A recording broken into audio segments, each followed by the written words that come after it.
A man returns to his late father's old house by the sea, expecting only dust and silence, but the mirror in the east wing hides a secret passage that will change everything. What he finds beneath the mansion uncovers decades of truth, danger, and a legacy he never knew he inherited. Subscribe for more powerful true stories, and let us know in the comments where you're watching from. The letter arrived on a rainy Thursday morning, tucked between a grocery flyer and a local magazine. Yet, somehow, it carried more weight than anything else in the mailbox. Lucas Bennett didn't expect much from the mail, he never did, but something about the return address made him pause. It was from a law office in Cedar Hollow, the small, fog-wrapped town nestled along the Oregon coast where his father had lived and died. They hadn't spoken in years. There were birthdays forgotten, apologies never exchanged, a silence that hardened with time. Yet here it was, a formal notice. His father had passed, and Lucas, his only child, was the sole heir to the old family house that loomed just beyond the cliffs. He stood in the kitchen of his modest Seattle apartment, the envelope still in hand, rain tapping the window like a clock counting down. The house was supposed to be empty now, just a structure full of dust and old furniture. But Lucas couldn't shake the feeling, an ache he hadn't felt in decades, that returning there would open something deeper. Not just a door, but a memory, maybe even a wound. He packed a weekend bag, told himself it would be simple. He had no idea what waited behind that mirror. Lucas arrived in Cedar Hollow under a sky so gray it seemed to hang low enough to touch. The rain had eased into a mist, the kind that clung to skin and memories alike. He hadn't seen the house in nearly 2 decades, not since he was 16 and left for college, eager to escape the walls that had grown too silent, too careful. The mansion stood just where it always had perched, at the edge of a cliff, weathered and withdrawn, like an old man who had witnessed too much and spoken too little. Its windows stared out to sea, expressionless. As he approached the front steps, keys in hand, Lucas felt the weight of it return, not just the grief, but the strangeness of coming home to a place that had never truly felt like home. Inside, everything was exactly where it had been left. Furniture draped in white sheets like ghosts at rest, the air faintly scented with old wood and the cold trace of salt. He set his bag down in the front hall and just stood there, breathing in the silence. For hours, he wandered. The living room still held the old fireplace he'd sat by as a child, reading while his father scribbled notes in leather-bound journals. The kitchen counters, now dust-covered, bore the faint scratches of years of family dinners, arguments, and the occasional laughter. And upstairs his old bedroom, untouched, his height marks still penciled into the closet door frame, as if time had been paused, waiting for his return. It wasn't grief that struck him. It was something lonelier, regret. His father, Samuel Bennett, had never been cruel, but he had been distant, precise, private, a man of strict routines and quiet rituals. Lucas remembered the rules. Doors locked every night at 9, no guests past sunset, and absolutely no access to the East Wing. Ever. As a child, he had obeyed. As a teenager, he had questioned, but never enough to push back. Now, as a grown man, he felt the sting of never having asked why when it could have mattered. That first night, he lit a fire in the hearth and sat alone in the same chair his father once occupied. The house creaked like it was stretching old bones. Somewhere above him, a door groaned softly, though no windows were open. He chalked it up to wind. But then came the dream. Lucas wasn't a man prone to vivid dreams, but this one clung to him even after waking. In it, He stood at the end of a long hallway lined with mirrors. Except only one reflection moved when he did. The rest stood still. He remembered turning toward the moving one, reaching for it and then waking, breath shallow, hands shaking, brushing it off. He got up early and continued sorting through the house, planning what to donate, what to discard. That's when he found the notebook, tucked into a drawer in the study, beneath receipts and an old photograph of the two of them at the beach. It was bound in black leather and filled with small, measured handwriting. It wasn't a diary, more like a ledger, each page marked by dates, times, and rules. Rules Lucas knew by heart from his childhood. Silence after 10 p.m. Always double-check the east wing locks. No mirrors uncovered after dark. His skin prickled. One line was underlined twice. Do not enter the mirror room alone. Not unless you're ready. Lucas stared at that sentence for what felt like an hour. The mirror room. It wasn't labeled on the floor plans. He remembered it vaguely, like something half-imagined. A room at the far end of the east wing. Always kept locked. Always cold. That wing had always made him uneasy as a kid. He remembered once, waking up at night and hearing footsteps coming from that part of the house slow, deliberate. But when he'd asked his father the next morning, Samuel had just said, "Old houses breathe." Lucas, that's all. He decided to go see it. The key turned in the east wing lock with unexpected ease. The hallway beyond was narrow and lined with faded wallpaper that peeled at the corners. Dust hung thick in the air, undisturbed. At the very end, he found a door that looked like the others, but felt different. The brass knob was cold to the touch. Inside was a small, nearly bare room. Just a single, tall mirror leaned against the far wall. It wasn't ornate. It looked almost unfinished, but something about it pulled at him. Lucas took a step forward. The reflection was wrong. He blinked, rubbed his eyes. Stepped left. His reflection didn't. It stood still, eyes locked on his, calm, waiting. The notebook's warning echoed in his ears. Not unless you're ready, and yet he didn't turn back. Lucas stood frozen, staring into the mirror that didn't move with him. It didn't feel like a trick of the light, and the stillness of his reflection wasn't a delay. It was something else, something deeper. The face staring back at him wore his features, but carried none of his hesitation. Its expression was composed, focused, and oddly expectant. He took a cautious step forward, and finally, the reflection followed, but only half a beat behind, like it was deciding whether to comply. "Okay," Lucas whispered to the empty room. "What is this?" No answer, of course, only silence, and the thrum of his pulse in his ears.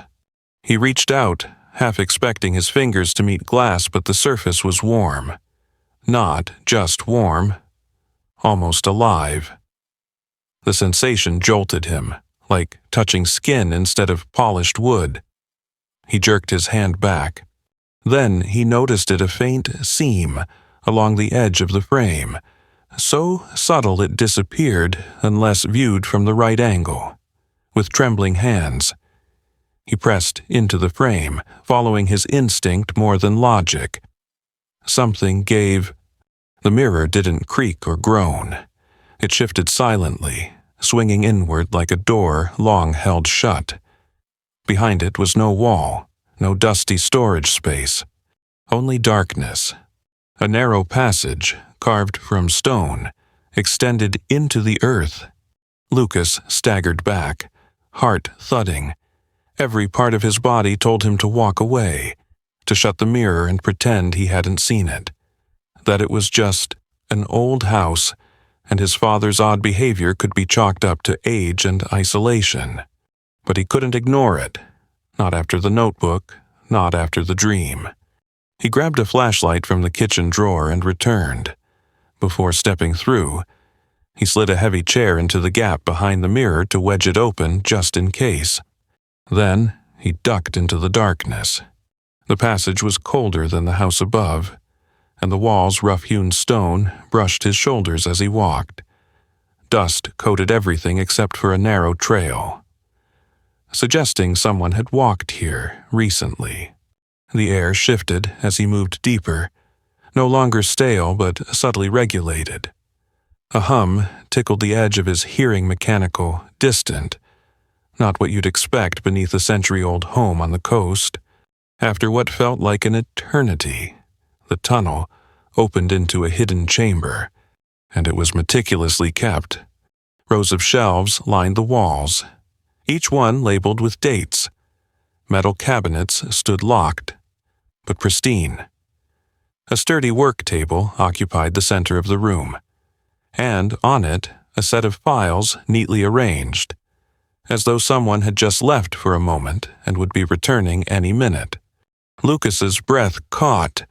This wasn't a bunker or a panic room, it was an archive. He opened the first folder, hands trembling. Inside were documents, names, signatures, construction permits, legal filings, at first glance mundane. But then he began to recognize Pattern's projects connected through shell companies, developers tied to zoning board approvals that made no sense. A judge's name appeared again and again in cases where verdicts always favored a specific corporation. It wasn't just records. It was evidence. His father quiet, reserved, methodical. Samuel Bennett had been watching something. No, uncovering something, a system, a network. Not just corruption, but a structure designed to keep power in the hands of a few while keeping the rest silent. And here, beneath the very house Lucas had grown up in, was the beating heart of it. He opened another drawer, inside flash drives, audio tapes, even VHS cassettes. Decades of collected proof, preserved carefully. At the bottom of one box, he found a sealed envelope marked simply, "If he finds it." With trembling fingers, he broke the seal. "Lucas, if you're reading this, then the house has already told you what I never could. I didn't leave you this place for comfort. I left it to you because it was never just a home. It was a vault, a safeguard. I spent a lifetime protecting truth too dangerous to expose without a plan. I hoped I'd never need you to carry that weight. But if you're here, it means I couldn't finish it. You were always more like me than you knew. Trust the silence, follow the order. And whatever you do, don't let them know you found it." Not yet. Lucas's hands trembled as he folded the letter. The mirror hadn't just hidden a passage, it had guarded a legacy. This wasn't a ghost story, it was a reckoning. And the moment he had stepped through that mirror, he had crossed a line that could never be uncrossed. Lucas didn't sleep that night. He sat in the old armchair by the fireplace, the flames flickering low, shadows dancing across the floor, while his father's letter sat open on the side table. The house creaked and settled around him like it always had. But now, every sound seemed purposeful, intentional. As if the house was no longer indifferent to his presence, but watching. He thought of his father differently now. All those years. Lucas had believed Samuel Bennett was just a man haunted by grief, withdrawn, disciplined, obsessively private. He'd assumed the locked doors, the unspoken rules, the forbidden East Wing. All of it was just the mark of a man who had lost too much. But now, in the wake of the mirror, the tunnel, and the archive hidden beneath the foundation of their lives, Lucas saw it all anew. None of it was madness. None of it was grief. It was strategy. His father hadn't been hiding from his past.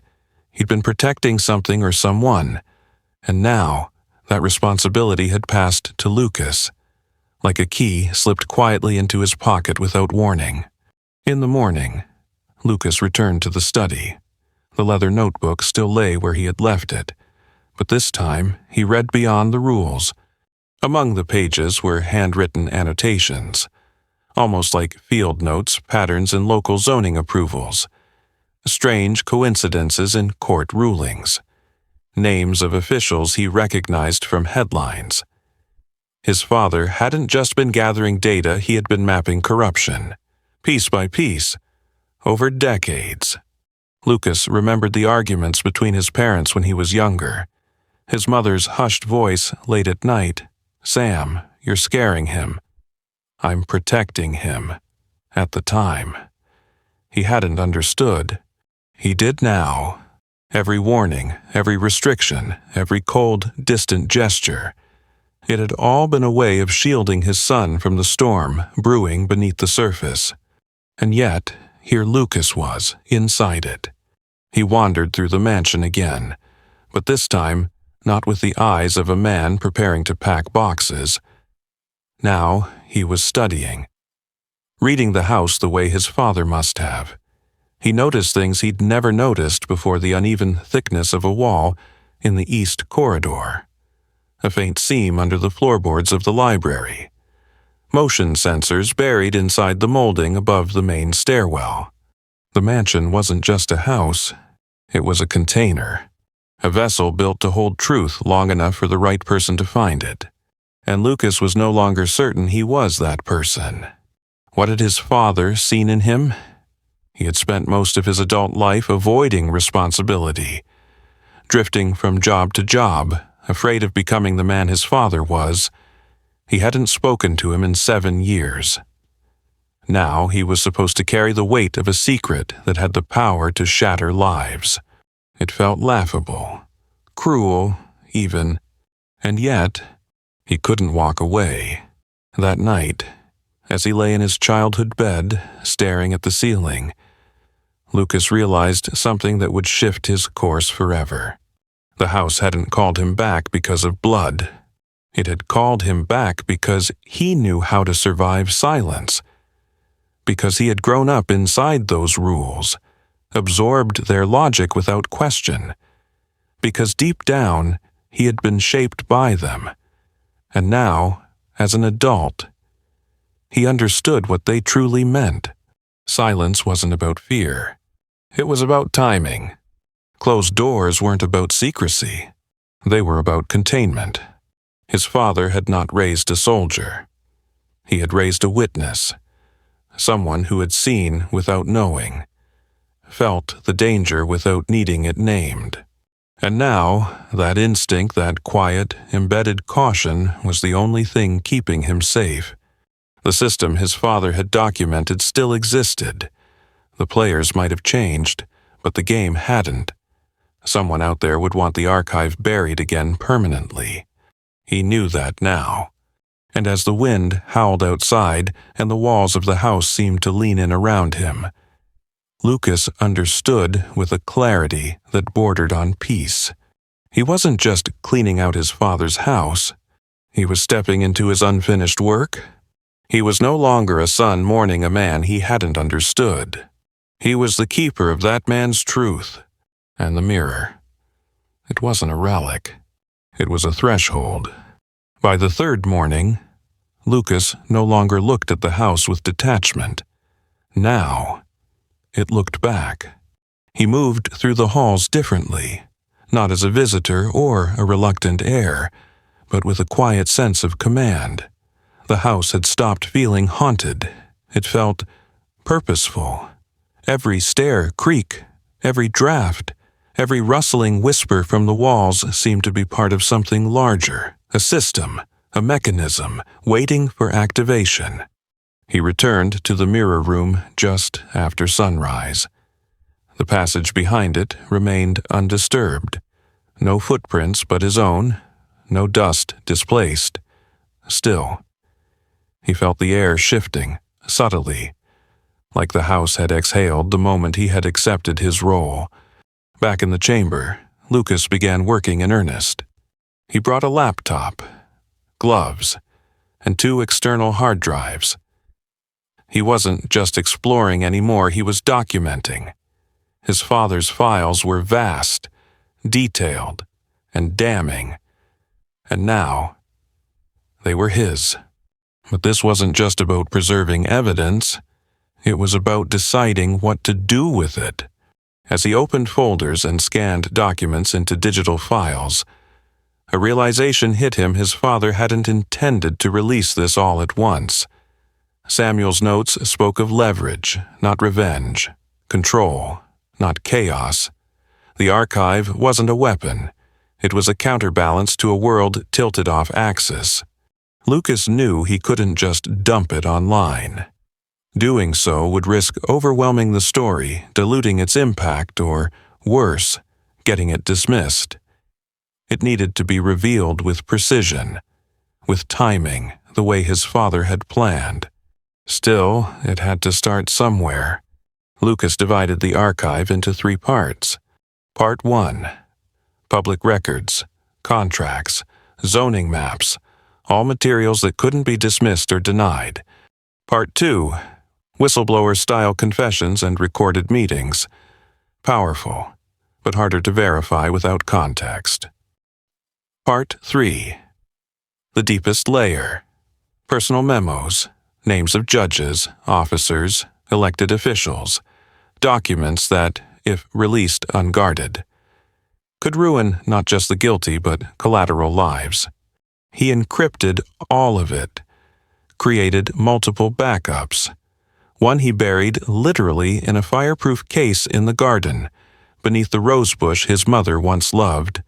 Another he uploaded to a secure cloud under a false name, with an automatic release trigger if he went offline too long. That night, Lucas sat again by the fireplace, a single flash drive in his pocket. Part 1. Enough to make waves, but not a storm. He thought about the kind of people who would want this buried, who might already know something had changed. The car parked too long down the road the previous evening. The knock at the door that never repeated. The subtle way the cell signal seemed to flicker at odd moments in certain rooms. He wasn't being paranoid. He was being prepared. At that moment, Lucas realized something powerful for the first time in his life. He wasn't running from his father's shadow. He was walking alongside it. Samuel hadn't raised a son to carry his burdens. He had raised a successor. Someone who could finish the work. He couldn't. And the mansion wasn't just inheritance, it was a launch pad. An idea began to form. What if this place, this strange, silent house by the cliffs, didn't have to stay hidden anymore? What if it became public? Not just by exposure, but by purpose. A haven, a research site, a living archive for truth. Others were too afraid to keep. It was bold, risky, dangerous, but so was silence. Lucas opened his laptop and drafted the first anonymous email, an encrypted package of carefully chosen files, ready to send to 3 investigative journalists across the country. No manifesto, no drama, just facts, traceable, provable. He didn't press send, not yet, but for the first time, the power was in his hands, and he wasn't afraid to use it. Lucas wasn't the same man who'd unlocked that front door just a few days ago. He had come here expecting to sort through boxes, clear out dusty furniture, and maybe at best make peace with a father he had spent years misunderstanding. But instead, he had inherited something much heavier, a legacy built in silence, layered in truth, and guarded by shadows. And now, the silence no longer felt like a void. It felt like preparation. Each morning, Lucas woke early, no alarm needed. The house once suffocating in its stillness had become a partner in rhythm. He walked the halls like his father once did, checking windows, noting small shifts, tracking details no one else would care to notice. The routines, once strange, had become second nature, and with them, something unexpected had returned to him: discipline. He began keeping his own notebook, just as Samuel had. But unlike his father's cryptic entries, Lucas filled the pages with thoughts, fears, reflections, doubts. He didn't hide from them. He faced them head on. He wrote about the guilt of not reconciling sooner. He wrote about the weight of carrying a story that wasn't his, but now couldn't be ignored. And most of all, he wrote about the realization that courage wasn't loud. It was quiet, patient, and sometimes it looked like waiting when every part of you wanted to act. Late one afternoon, while cleaning out the guest room closet, Lucas found something he hadn't expected: a photograph. It was folded, weathered at the edges, hidden beneath a stack of unused linens. In it, his father stood outside the mansion, arm around a woman Lucas didn't recognize, but next to them, maybe 6 years old, was him. He remembered the day vaguely, a picnic on the lawn. His father had smiled that day, rare but genuine. On the back of the photo were 3 words in Samuel's handwriting: "Protect what matters." Lucas sat down on the floor, the photo in his lap, the late sunlight cutting through the curtains. That had always been the core of it, hadn't it? His father wasn't cold, he was careful. He didn't withdraw because he didn't care. He did it because he did. And in this strange way, they were alike. Lucas had spent most of his life avoiding weight emotional, professional, even familial. He had feared the responsibility that came with being depended on, being looked to. But now that it was his, now that there was no one else to carry it, he found he didn't resent it. He welcomed it. That night, for the first time, Lucas unlocked one of the metal cabinets in the hidden chamber without hesitation. Inside were flash drives labeled with years that lined up with election cycles, real estate booms, and courthouse scandals. His father had been tracing connections long before the public ever asked questions. Lucas organized them chronologically, created a digital timeline, began cross-referencing events with news archives and legal filings, and piece by piece, the story unfolded not as a conspiracy, but as a system. Not a few bad actors, but a deeply rooted culture of corruption sustained by silence and protected by power. He no longer needed his father's notes to understand it. He saw the patterns himself, and in seeing them, he found something even more important than purpose. He found clarity.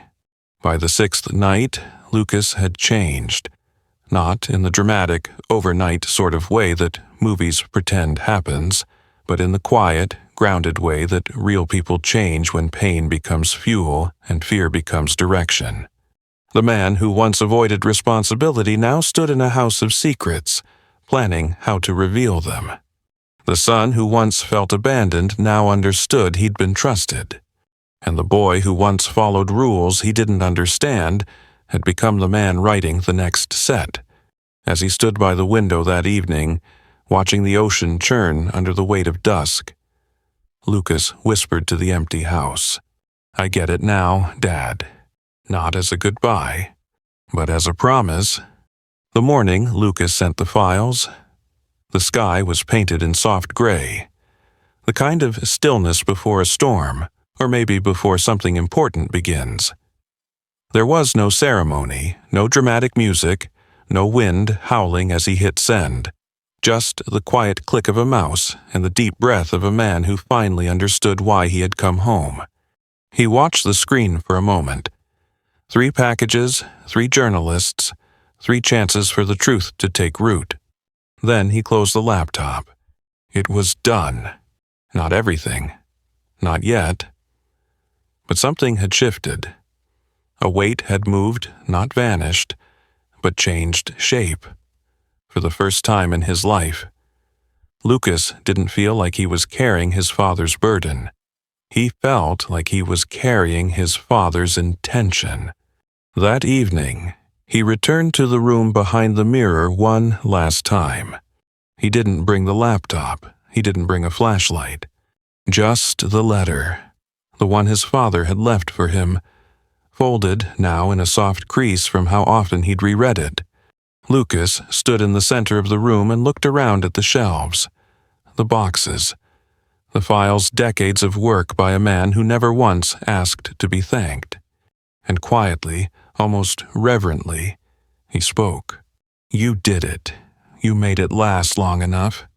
The house had been a fortress, but now it would become something more.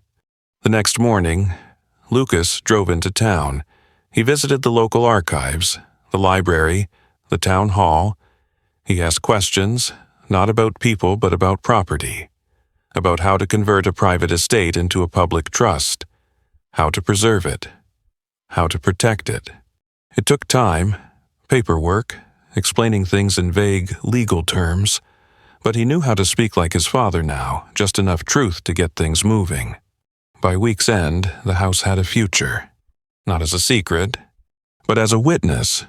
He stood on the porch one last time, the sea wind tugging at his coat, and stared out at the horizon. He wasn't sure if the files would make headlines. He didn't know if anyone would be held accountable, or if the story would be buried beneath louder, more convenient lies. But he had acted, and that mattered. Sometimes truth isn't a weapon. Sometimes it's a seed. You plant it, knowing you may never see the tree. Before locking the front door, Lucas walked through the house one final time. He ran his fingers along the old pencil marks on the closet wall in his childhood room. He smiled at the uneven floorboards in the hallway, the ones that had always squeaked at the worst moments. And when he passed the mirror, he paused. This time, the reflection matched him perfectly. No delay, no strangeness, just a man standing where he was always meant to stand. He reached out not to push, not to test, but to say goodbye. Then he turned, stepped outside, and closed the door behind him. The mansion stood quiet, but not empty. It was full of something now, something powerful, closure, legacy, and the kind of truth that waits patiently to be seen. As Lucas drove away, the rain began to fall again, not like sorrow, but like cleansing. Sometimes, the legacy we inherit isn't one of wealth or comfort. It's a responsibility wrapped in silence. Lucas came back expecting dust and decay, but he found purpose hidden in shadows. His journey wasn't about unlocking a door. It was about unlocking understanding of his father, of the past, and of the kind of quiet courage that often goes unseen. The lesson is this: not all heroes are loud. Some build their resistance brick by brick, rule by rule, never asking for recognition. They don't fight in the spotlight, they protect truth until someone else is strong enough to carry it forward. We often think bravery is bold and fast, but sometimes it's patient, it's quiet. It's the choice to stay when walking away is easier. And in those moments, we don't just honor the ones who came before us, we become them. If this story meant something to you, hit subscribe. And if you know someone carrying a quiet burden, share this with them. Because sometimes, the truth we inherit is the one that sets us free.